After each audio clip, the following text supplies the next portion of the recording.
Morning, everybody. Very nice to see everybody on this autumn colors morning. Now, usually we talk about shop business, we talk about a number of other things. We're going to still talk about shop business. However, what we're going to first do is give you a little introduction to the shop, a actual kind of a walkthrough, because we have new people on today. And I want to make sure that you get a chance to see what this shop represents. Also, by the way, for those of you who are Tea Club members, at 1 p.m. today, you can come and pick up your packages, because your packages will be ready at that time. Obviously, you can pick them up tomorrow as well. And in addition to that, if you're not here, we of course will send the packages to you. So here at Sophie's, especially for those of you who are new on the broadcast, we've been here for 10 years. And this whole project has been a 20-year lead-in to this project, because we've been in the tea business for that long, but we really wanted to get it right. We really wanted it to nail it correctly. And so the result is we spent lots of time doing research in China. We spent an enormous amount of time actually doing research to go from small cup into large cup. Because remember, in China, many of these teas are only done, not only, but for the most part done with small cup. And by small cup, I mean really tiny cup, for those of you who are unaware. And so Tea Master and I, we spent a couple years trying to develop how to move from that into the large cup and to develop the rules. As you who have been with us for a long time know, every tea has its rules. And so this is the prep that we took during all of this time. And so one of the things, again, I'd like to do, especially for the new people who are on today, is take a walk through the shop right now and kind of give you a little sense of our shop. So when we first started, we had these two boards up here. And then over the years, we've gradually expanded and added more boards all over the shop. For those of you who don't know it, we have 300 plus teas. And we have boards, and actually, let's take a look a little bit more at what we have. We have boards over here. We have tea tools, so teapots. We have photographs all over the place, and these are all pictures of customers who've gone with us to China, because pre-pandemic we used to take groups to China every single year. Well, we have Halloween decorations too. We're that bridge. We have both US and the bridge between the US and China. We've got ceramic tea sets. This is basically an event space, because you'll see over here, we've got a large table where we have plenty of room to have events. We have book signings here, more boards, more teas, more Halloween. And so this kind of gives you, we have some statuettes over here, all a little bit of a sense, and especially for those of you who haven't visited the shop before. So I just wanted you to have a little feel for, this is a real tea shop, and we have been here for 10 years, and this is how a real tea shop, in some ways, this is how real tea shop, except that the organization might be a little bit different. But in some ways, this is how a real tea shop in China looks. Usually much larger, separate rooms.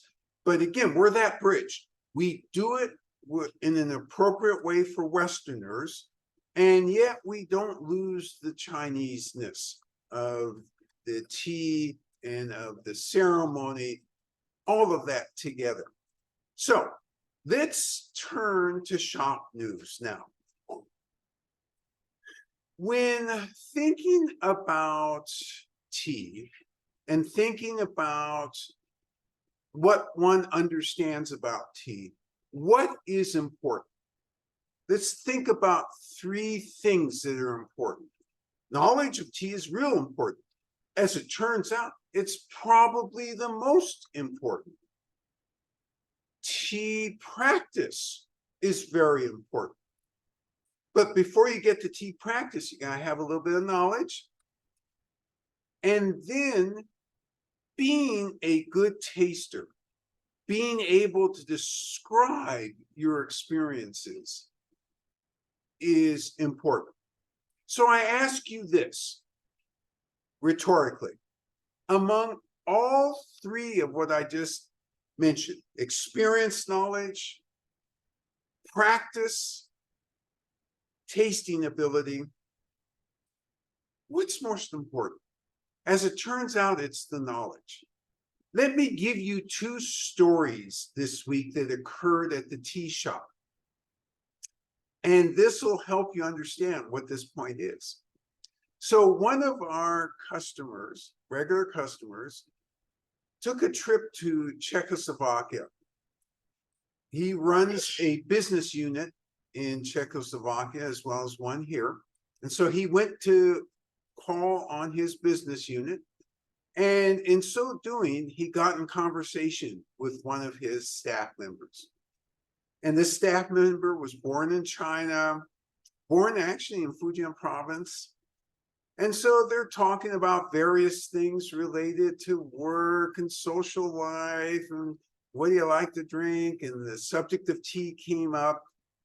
And this customer, the Chinese gentleman asked this customer, well, what do you like to drink in tea? Customer said, oh, cliff teas, Wuyi Mountain cliff teas. Well, that first was a wow for the Chinese person, because nobody that they talk to who isn't born in China really usually understands the terminology of Wuyi and cliff teas and so forth. So that was the first surprise. But then as this customer rolled out more information about why he liked the cliff teas and what the environment was like, the Chinese guy was just absolutely floored. And so this customer comes in day after he comes back from the trip, puts on one of the tables here a bag and says to me, you're responsible for this. And we open the bag, and here's this nice set of gift teas, most of them cliff teas, that his friend or his his worker gave him and sent him here with.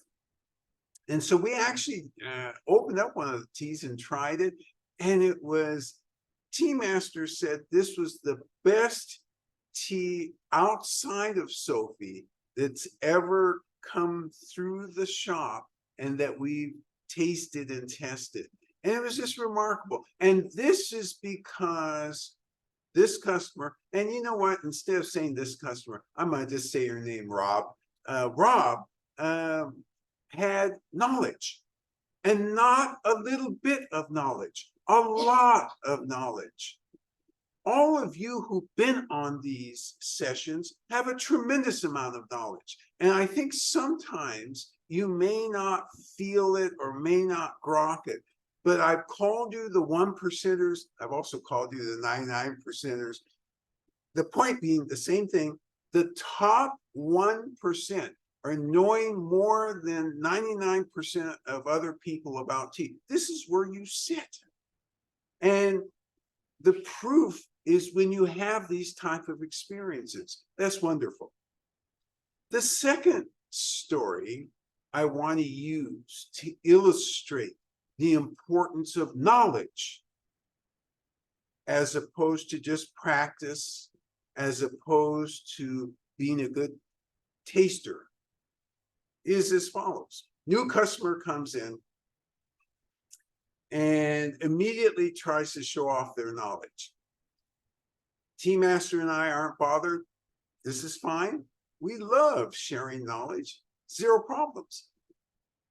New customer then is trying to get comfortable, says that they just came back from Taiwan. They really like high mountain teas. And then, they said, but we want to try something different in the Wulong arena. So go through that, eventually get them seated with a good Cliff tea, enjoy it, and then he comes back for a second one. Second one, he says, I want something stronger. I want something that's a little bit more aggressive. I want something on the newest board. So we look at the newest board together, choose a Cliff tea for this person. And so here's what happened. Now, one of you is going to ask me as I describe this, how do I know all of this information? What, I have a camera on every table? I have a recording device on every table? It's better than that. This is a community here. So everybody kind of is trying to help everybody else in their tea journey, and they're trying to share in their tea journey. So it's a wonderful experience. So what was overheard when they got the new tea was after the first sip, this person said, oh, this is overbrewed. Now, as we all know, if the understudy makes a cup of tea, it's possible, unlikely, highly unlikely, but it's possible that a brewing accident can happen. But when the tea master, who's the one who makes this tea, makes the tea, accidents are not happening. Result being, and this person was trying to show off a certain amount of knowledge to the person that they had in here, but the knowledge base was too low to make comparisons. They were comparing against one small subset of teas, and that's Taiwanese oolongs. So let me remind everybody this. China has 7,500 different varietals. Taiwan has a handful of varietals. You cannot take a handful to represent 7,500. And so that's what I mean by knowledge is so important. Practice with a group, practice with us. The practice of learning how to evaluate is very important. And then you may be the best taster in the world. And this person who was in here was a good taster because to some degree, when he tasted the first Cliff tea that he had, which he liked, he used really good terminology. But then he just didn't have the terminology to really understand that third or the next Cliff tea that he had. So that third element of tasting. And that all is dependent on the knowledge base. All right. So let's get into autumn colors. Did a little intro. Went through the knowledge, practice, and tasting that I wanted to go through with you. Autumn colors is from Yunnan Province. And it's what they call a Dinhong. D-I-A-N-H-O-N-G. Sometimes they call it a black Din. You see that as well, but that's not how it's addressed in China. It's always addressed as Dianhong. The reason here that black comes into play is because Chinese have always called heavily oxidized teas red teas. Here, we call them black teas. And this is an accident of British translation. And it's a misunderstanding because the British sailors who first got this tea and brought it back to the continent really didn't understand the process, really didn't understand Chinese hardly at all, and really did the best they could because they looked as they sailed with this tea back home from China. The leaves have turned dark, so they called it black tea. Unfortunate mistake because it's led to hundreds of years of further mistakes, because the Chinese always had a traditional black tea. And when I say always, let's not make always go back 2,000 or 3,000 years ago. In fact, this make always only go back 500 years, and then we'll be safe when we use that terminology. So Dian is the Chinese word, and it's the indigenous people's word for Yunnan Province. And actually, it's specifically the indigenous people's word for this section of Yunnan Province where this particular tea, that is today's tea, comes from. And that's Fengqing. Fengqing is a county, and it's northwest of Lincang, which is the city that's close by. And so actually, when you fly into this area, you fly into Lincang, and then it's about a 4-hour drive from Lincang into Fengqing. Why is Fengqing famous? And was it famous for a long time? The answer is, it was famous. It has been famous for a long time because it's a main stop on the old Tea Horse Road. For those of you who are new to the broadcast today, welcome, first of all. Second, let me tell you that the old Tea Horse Road is one of several routes that originated from Yunnan to go to various places. And these are trade routes to take tea to various places. One of them went to Southeast Asia. One of them went to Tibet. One of them went and actually passed through China and went up into Russia. So this so-called Tea Horse Road, very, very famous. And since the tea was originating in Yunnan, this is the starting point of that Tea Horse Road. And so Fengqing was a major stop. Why? Lots of tea in Fengqing. So at best estimate, there are at least 30,000 ancient trees in Fengqing, scattered in the county. The county is a big county, so it's not like you drive into Fengqing and you see 30,000 grouped together. This is scattered around the county. As a reminder, what's the difference between old tree and ancient tree? This is arbitrary, so let's make sure we understand that. Old tree, at least in Yunnan, usually refers to 100 years or older, up to 1,000 years old. 1,000 years and older is referred to as ancient tree. So let me repeat what I just said. 30,000 ancient trees spread throughout Fengqing. Do these trees really look like trees? Yeah, they look really tree-like. And in Fengqing, they have there what they consider the oldest of those ancient trees to be 3,500 years old. Tea Master and I have gone and actually stood next to that tree. We've actually touched it unsupervised. That's a whole nother story. We'll get that in another session. So that's the reason that we can say that Fengqing has been known for a long, long time.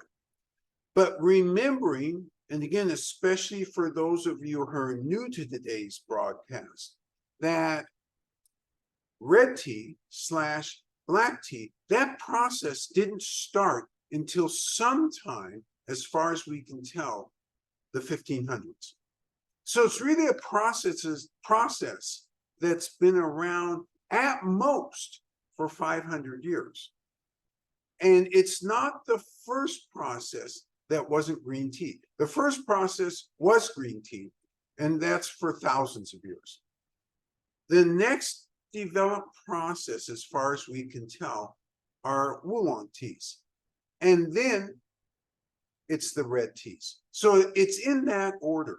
And there's an age to all of that. So green tea from the start, whenever Chinese started drinking tea, it was green tea. And it was first seen as medicinal. And then it moved through the process of being, well, it stimulates other Chinese medicines. So you drink it with it. And then it became a beverage. And along that path of being a beverage, it was first made, it was later made as a cake. So first it was loose leaf, then from loose leaf to cake, where they chipped it off, ground it up, much like matcha. In fact, that really is the source of matcha. And they steamed it in order to stop the oxidation. Red tea actually is trying to have lots of oxidation. So I'm taking you quickly through a history here, especially for those who are new again to these sessions, because I want you to understand the basis of why red tea is the way it is. So originally you pick, you steam, you dry, you drink. That's green tea. Red tea is different. You pick, you wither. Why do you wither? And what is withering? You spread out the leaves either on a machine and you run air in a compressor and it's warm air, or you do it outside, or you do it inside if you have the space. And you just spread out those leaves for a period of 19 to 22 hours in Yunnan. It's usually what happens. And after withering, then you roll them. So when you roll them, what are you trying to do? In the old days, you actually hand rolled, or you rolled on bamboo slats. These days, they have a machine. You stuff it in the machine, and the machine rotates and rolls and compresses. And essentially, at the end of the day, it breaks up about 80% of the cells in the leaf. That's what rolling is. So this hot, sweet-smelling, gooey stuff comes out of this machine, and you gotta deagglomerate. Big old fancy word for just pull it apart, let it cool down. So remembering, pick, we wither, we roll, and at this state, when the cells are broken down, why in the world is anybody breaking down cells? Because you're trying to release the volatiles. You're trying to let the insides of the tea leaf interact with oxygen. Remembering that when you have oxidation, things change. Easiest example is an apple. Boink, cut it in half, leave it out for 10 minutes. Oh, it browns. Hey, flavor changes. Same with tea leaf. You break it down, expose, flavor changes. This is why the flavor of red tea is so radically different than green tea. So after you rolled it and deagglomerated it, then you pile it up. And you pile it up for some period of time. Every farmer is different. But what you're trying to do is to get it to oxidize, and oxidize a lot. Oxidize up to around 90, 91, 92, 93%. And you don't want it any less than about 80%. Most current red/black tea is oxidized 90% or above. Why do you want to stop it? You certainly don't want to have it go beyond 94% or so. If you, as a farmer, allow that to happen, what happens to the flavor? It becomes a tea cuss word. It becomes sour. That's never a good thing. You never want to hear anybody have a description of the tea you're drinking as sour. That's bad. That's a mistake. So let's back up. You piled it for X number of hours, different for varietal. In Yunnan, they tend to actually pile it for much longer than other parts of China that are doing red tea. But again, without a specific formula. After you pile it, what do? I've left out a step, haven't I? When you pile, do you pile without attention to temperature and humidity? No, you've got to have high humidity, and the temperature should be anywhere from 74 degrees to about 84, 85 degrees. Something like that. Why? Oxidation occurs, the speed of oxidation is affected, I should say, by where it is on the bell curve. When you oxidize things, if you're oxidizing or attempting to at 32 degrees or less, oh, that's zero oxidation. The closer you get to 88 degrees, the faster the oxidation becomes. And then that curve starts to decline all the way till you get to 150 degrees and it stops. So they're oxidizing anywhere from 74 degrees to about 84, 85 degrees. And usually they keep the humidity 80, 90%. So it's really humid. Temperature is depending on how fast they want to oxidize, is it within that range? When they stop, they take it out of that room and then they roll it. And why are they rolling it? And this is, in the old days, this was always a hand process. Now you have some machines, but at the highest levels of craft, it's still a hand process. So what are you attempting to do when you roll it? You're attempting to achieve a final shape. So you've seen some red teas that look like they're little snails all wound up. You've seen wiry red tea leaves. You've seen very flat red tea leaves. You've seen needle-like red tea leaves. These are all achieved through rolling. This doesn't happen by an accident. After you've rolled, then you bake. So you bake for usually around 2.5 hours, somewhere between 2 and 3 hours. And why are you baking? I don't understand. We, rolled it up, heated it all up, we piled it, the temperature got, and we're doing all this other stuff. Moisture in the leaf. You're baking because you've got to reduce that moisture. Okay, is this a broil bake or is this a light bake? This is a light bake. So we're talking 194 to about 210 degrees for between 2 and 3 hours. And you are attempting to get the water content down to around 6%. What happens if you're a bad baker and you leave 8 or 9% water in the tea leaves? Well, first off, to the trained eye, to the untrained eye, this tea will look finished, it'll look delicious, it'll smell good, You'll get it, you'll put it in the cupboard thinking, oh yeah, I might get a couple pounds of this because I want to have this stuff all year. Month 4, the tea takes on a certain smell. What is that smell? That's a mold smell, too much water.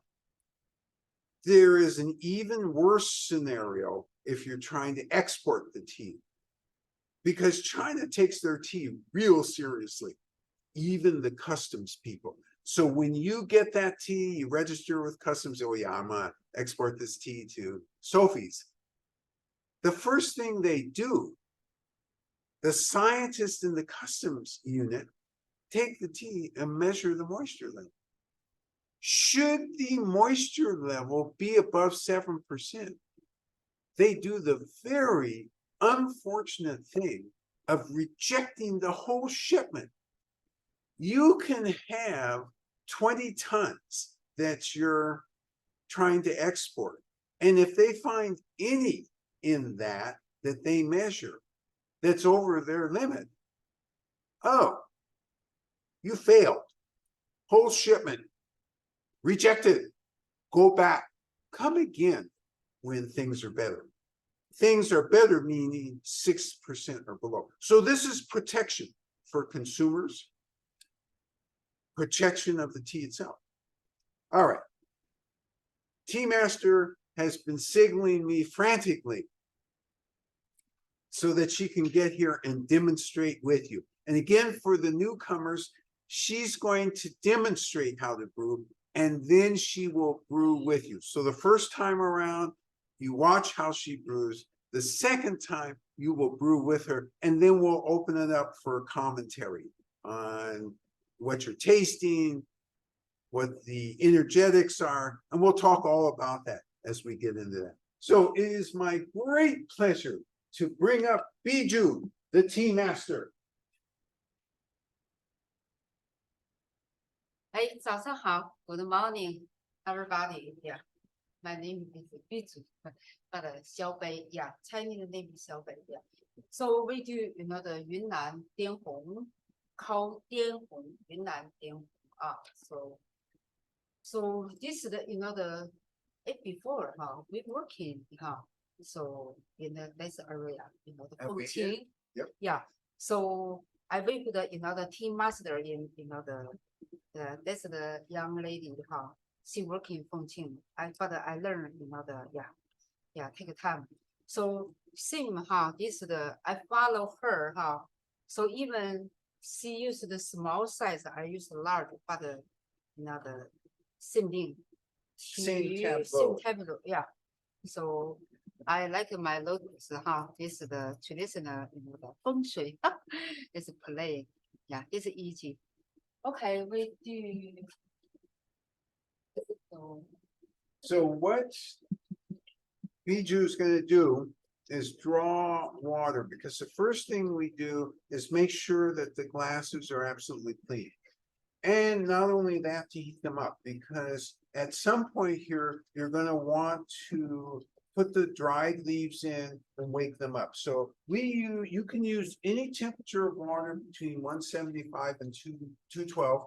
Yeah. We use 200-degree water, making sure that everything is It's just same So I'm right now in Fengqing, in Yunnan. Yeah. A question for the rolling and baking, are those temperatures Celsius or Fahrenheit? Those temperatures are Fahrenheit. Yeah, it's right now it's clean cup. Yeah. So first, yeah. So again, in a minute, you'll see why she has 3 cups set up. At home, if you only have 2 cups, don't worry about it. 2 cups are enough. We do 3 cups because you're going to see in a minute that she's going to dissipate the heat, dissipate the steam, and having 3 cups, you can do it faster. So for demonstration purposes, it's nicer to have 3 cups, but at home, 2 cups is enough. Cups are enough. So our water heater is set for 175. So we automatically have 175. And remember, when you're doing especially red teas or white teas or green teas, if you err in temperature, please, please, please, always err lower. If you err higher, you will flatten the taste. And so you see, one of the things she's doing right now is actually dissipating the steam. And tea, especially red teas and greens and whites, love dissipated heat, dissipated steam. Oolongs, on the other hand, like concentrated, and they're always done covered. You'll notice that we aren't covering these vessels, never cover these vessels. Again, because when you do, in some way, you flatten the flavor.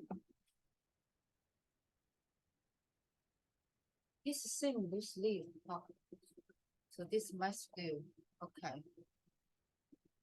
So what you have in your bags, it's not time to open your bag yet, bag number one, that is, autumn colors, is 5 grams of tea.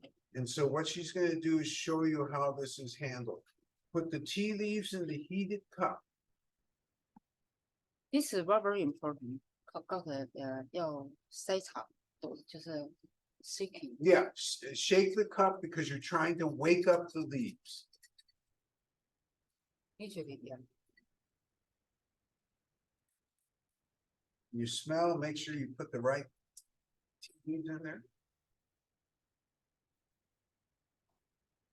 It's paying the steam a little bit more. And putting it back into the kettle. Why? This has a spout which is more easily controlled. So you watch, she's going to pour not directly on the leaves, but on the side of the glass. You try not to pour directly on the leaves because you don't want to scald the leaves directly. It's something. And you set your timer for 3 minutes. Huh? For 2 minutes, sorry about that. There we got that right. Okay, and we're gonna let it steep. And it's beautiful. Some of this stays at the top, some of it goes to the bottom. So autumn colors, you may ask me what type of a pick it is. It's a spring pick. Almost every single tea in here is a spring pick, and there are reasons for that. I'll get into that in a minute. The second thing is that this is a leaf and 2 buds. I'm sorry, a bud and 2 leaves. So why is spring pick so important, especially in Chinese teas? So in most places, a spring pick implies a March or at latest early April pick in China. And that's important because you don't have a huge amount of buds at that time. In fact, relative to summer, I mean, it's like it's almost 0 bugs. And so from the standpoint of harming the crop, there just isn't that much pressure from bugs. And so we get some of these teas, and actually autumn colors happens to be USDA certified. I'm sorry, it's not USDA, it's the European organization that certifies organic. It's certified by the European organization. And most farmers in China, their plots are too small to be able to afford to do that. But in this case, this particular farmer, and actually there have been a number of farmers in Yunnan who opted to go ahead and make that investment. We also get tea from some farmers who are uncertified, but we know because we've been to the fields that they're not spraying. So there's several ways, by the way, that we know for sure. And it isn't a matter of believing the farmer, it's a matter of looking at the fields. If the fields are covered with spider webs, then you know they haven't been sprayed because spiders need live bugs, a whole set of them, in order to be able to survive. If the field has no spider webs on it, the illusion of organic is a lie. So that's what we are specifically looking for. Now, you notice that she separated the tea leaves from the tea liquor. She saves the tea leaves because you can use this. And now we're going to enter the quality arena. What is the quality arena? You're not going to enter yet. You're going to watch me enter, and then you'll enter. What it is trying to ascertain some basics right away. So where's the mouth? Where in the mouth does the tea have an effect? Where is it drying in the mouth? What aftertaste are you experiencing? And lastly, what energetics? People use a bunch of different words for energetics, but really what we're focused on here is what sort of feeling do you have after drinking? So is it a warming? Is it a cooling? Is it a calming? There's all sorts of possibilities.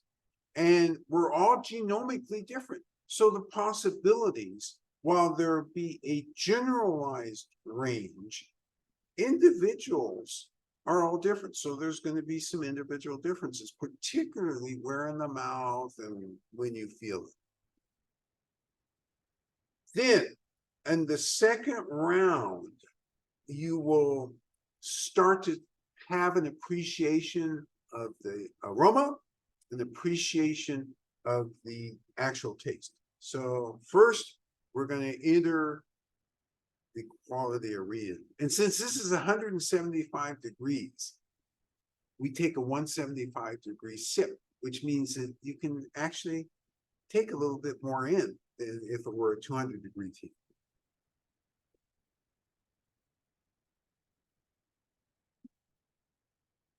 You let it roll around your tongue. You ascertain where on the tongue you have any drying. And that drying, by the way, is because of polyphenols. So if you get no drying, a little short on polyphenols, or else this isn't tea.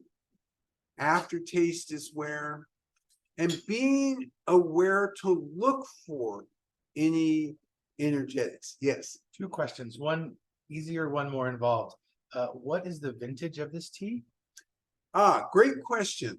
How old is this tea? This tea was picked in 2014. So the other one, the viewer remarks that tea is unique in the innovation around tea was developed over time with collaboration between farmers and temples, and more recently, the Science and Tea Institutes. Is there anything else in the world that has such a functioning collaboration between scientists, spiritualists, and producers? Love this question.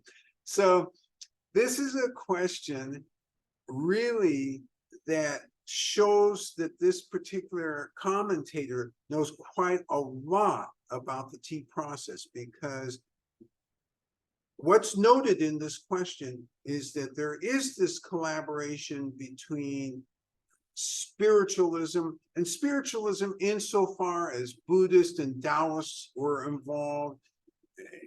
You wouldn't call Confucianists spiritualists, but Confucianists were also involved in the development of tea.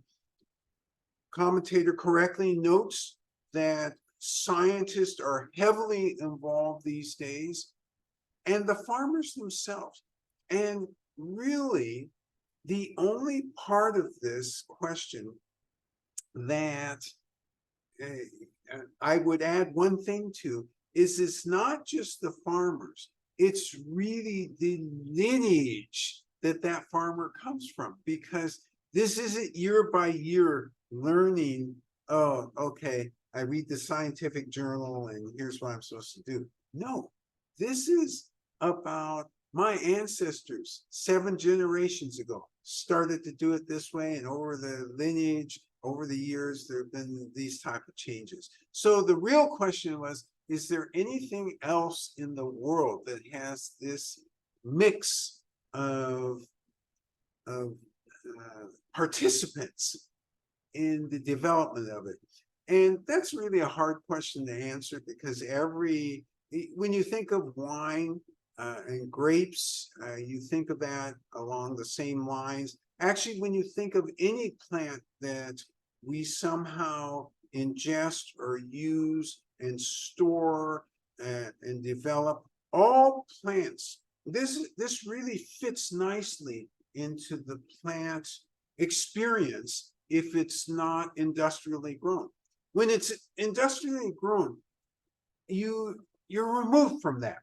You know, you think of the industrial tomato producers. You're removed from varietal. You're removed from differences in over time. You know, grandma said, get this one in whatever month, and then you get the next one in the other month. You're removed from that, but that doesn't mean that that didn't used to be there.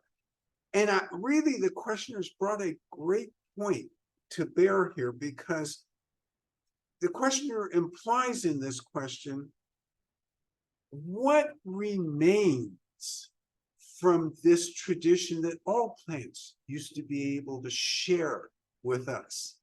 And that's really a good question. It's not as many things as maybe it should be. Great question. All right, so I'm going to take a second sip here.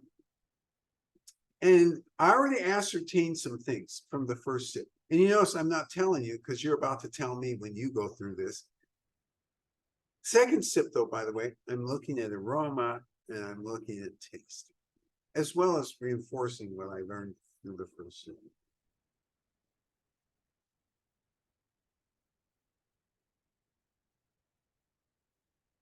Okay, and I've made some mental notes. By the way, this is a 3-set series, and all of these are red teas, and they're all from different locations. So please take good notes, because you're going to find some amazing differences over these next 3 weeks. All right, so it's your turn to brew. Tea Master is going to brew with you.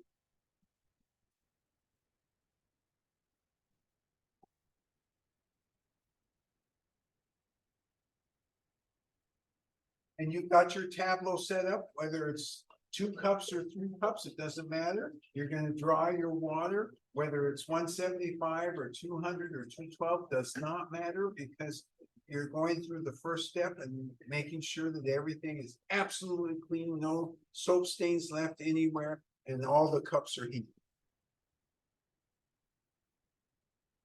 And if you don't have a tea tray yet, don't worry about that. And if you don't have a tea tray, don't worry about that. Tea trays work great because you notice as water goes all over the place, there's a drain hose here where the water just drains out. They're really, really handy to have. Beautiful tools, handy to have.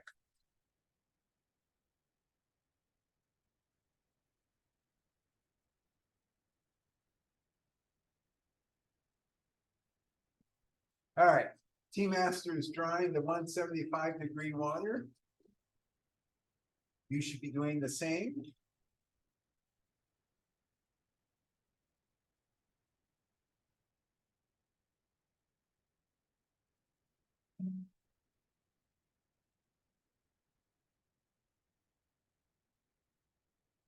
Make sure your timers are set to 2 minutes.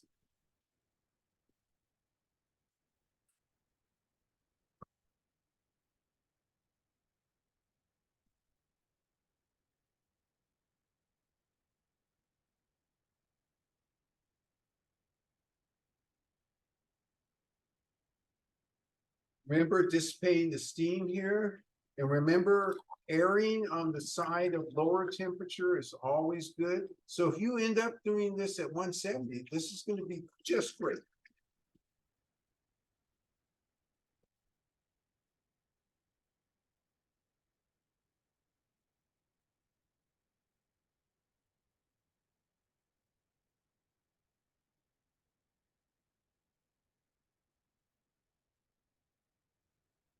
And Tea Master is going to pour it back into the kettle.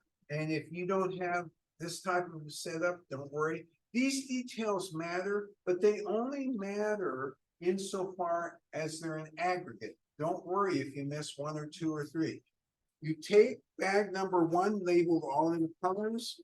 Make sure you get it all the leaves in the cup, heated cup. You're going to shake the cup.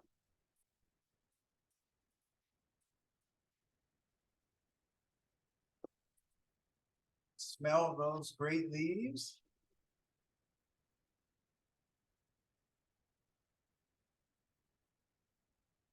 And you pour on the side of the cup as much as possible. But listen, you know, if you accidentally hit directly on the leaves, don't stress over it. This is not tea rhythm. It's not about stress. Tea rhythm is really more about being present. You hit your timer. Then you have these beautiful leaves, some on top, quite a few on the top, the preponderance on top is what I should say, and a few on the bottom.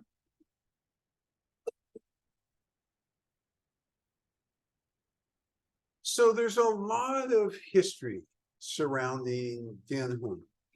And that history really starts in 1938 because Japanese had already invaded Beijing in 1937. So everybody in China had the thought, okay, the Japanese are going to go south. The Japanese had actually been in China since 1931, but they were all in the Northeast. But once the army started to move, everybody who was south of Beijing realized, aha, we're going to have company. And so the result was that in Anhui province, which is a coastal province in China on the eastern seaboard, they were doing Chima needle, very famous. And that's the base of English breakfast. And they've been exporting that for a long time. So they assigned a couple of their key people to go as far south in China as they could and find a place to set up a new processing area because they were afraid that the Japanese were going to show up on the doorstep and tea production would be interrupted. So these guys journeyed to Yunnan, a very difficult journey once they got in Yunnan. Yunnan infrastructure has always lagged behind the infrastructure in other parts of China. Very difficult to get from place to place. But eventually, they ended up in Fengqing, and story to be continued. Your timer has presumably gone off.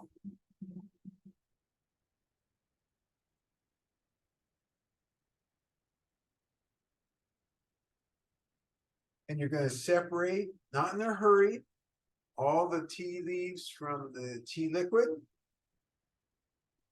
And you're going to save those tea leaves because you get two incredible additional steeps.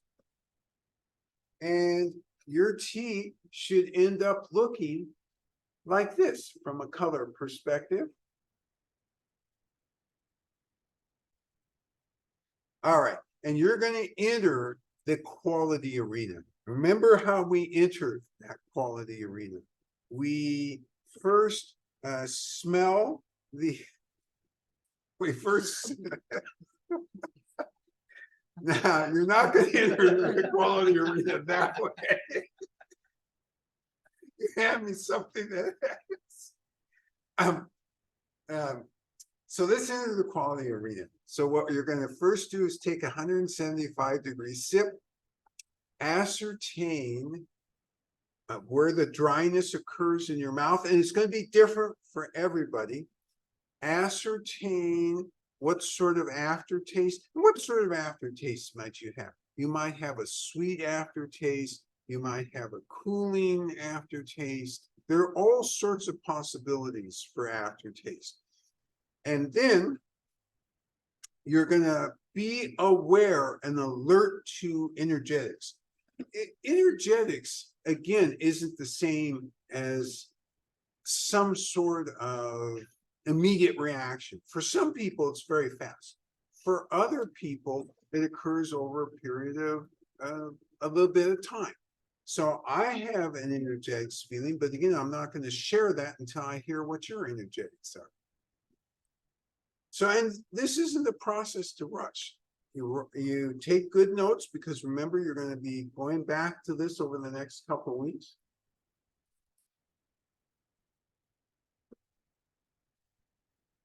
The cooling on the tongue is quite refreshing and yet the liquor has a thick, warmness to it as well, sort of both happening both at the same time. Thick, warm liquor as opposed to kind of a cooling, refreshing feeling of the tea leaves, right? Of the aroma of the tea leaves. Good call. Good catch on that. Good catch on that. And Yunnan teas in general, just so that we now begin to start to have a dialogue about Yunnan, especially Yunnan reds, tend to have more of that full mouth feeling. And one of the reasons is their leaves tend to be larger than other producers of red tea.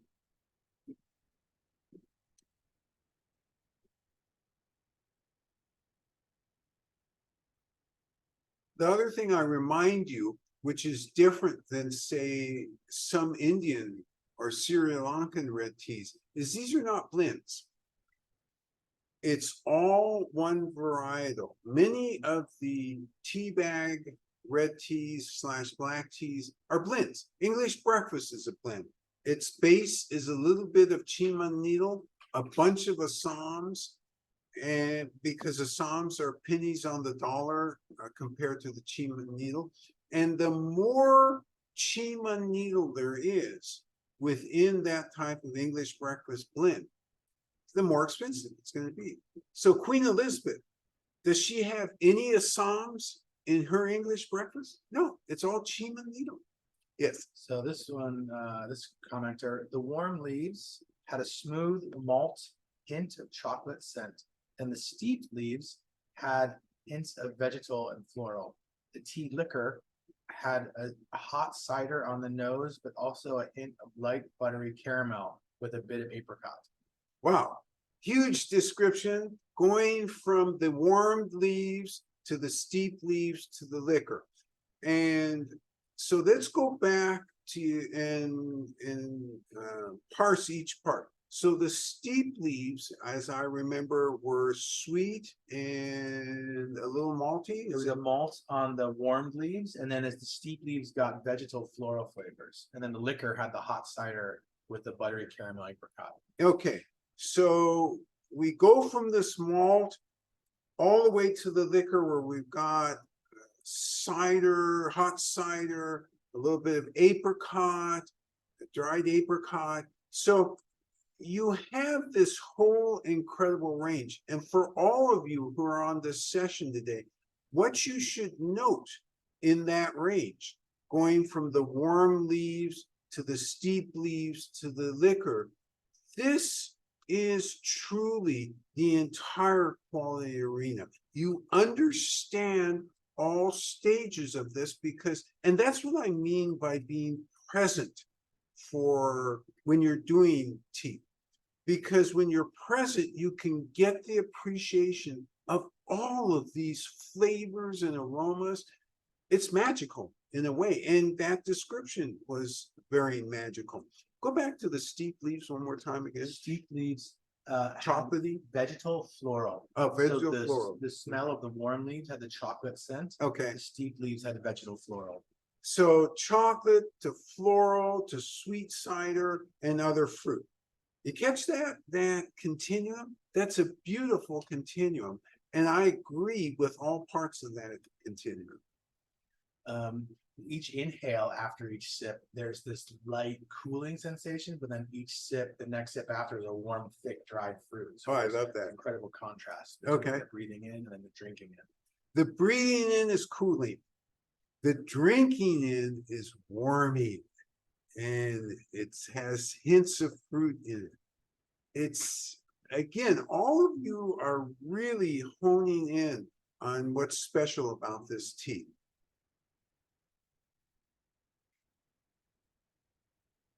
All right, continue tasting and continue thinking about this because you're all doing a great job with this.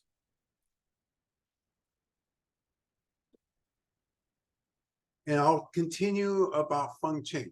So these guys established a factory in Fengqing, and in a year, they were able to produce 50 tons of tea. And that first tea, with the help of many people and the army, got exported through Hong Kong and went to Britain and became a hit right away. Dinhun or Yunnan Reds were born at that time. And by the way, the two gentlemen who settled there, they settled there because they saw all these tea trees. They realized that it was a very rich source of available tea that was already growing. And they did an experiment. They made one group in the red tea philosophy and then one group in the green tea. They didn't know which would be better. And they then settled on the red tea. This commenter adds also with the infused leaves, a warm bread dough kind of aroma in the infused leaves. Warm bread dough with the infused leaves. Love that. And many of these teas do have, these are really good descriptions. And again, in the West, our tasting experiences are different than in China. And so the things that bring us into consciousness about aroma and what we like are different than what they might say in China. In China, by the way, they would say malty, they would say sweet, they would say warming. So all these things you covered. Normally, they probably wouldn't say bread dough, but you know what? It is bread dough. And I absolutely agree with that comment. By the way, the Chinese might not normally catch that chocolate, but they say something else which indicates, yeah, that there's the equivalent. We're having equivalent experiences. We're using different types of languages around it. All right. So this has been, I'm always so pleased when all of you are able to really grok a tea. And all of you have demonstrated great ability to get into this tea and to grok it. One of the things you haven't commented on yet, but I'll comment what my feeling is, and then you can take your time and see whether you get a similar feeling. For me, I get a warmth, a warming sensation, and I get it up and down in me. And typically, red teas are thought from a Chinese traditional medicine point of view to have that type of warming. So hence, always recommended for winter drinking. This was a fun session today. Next week, wait until you see what you have for you. It's called Early Spring, and there is a huge story behind that. And part of that story, we were able to actually sit down to a meal with one of the hybridizers of Early Spring. So, lot to look forward to next week. Your responsibilities this week are to stay safe and stay healthy. See you next week. Bye-bye now.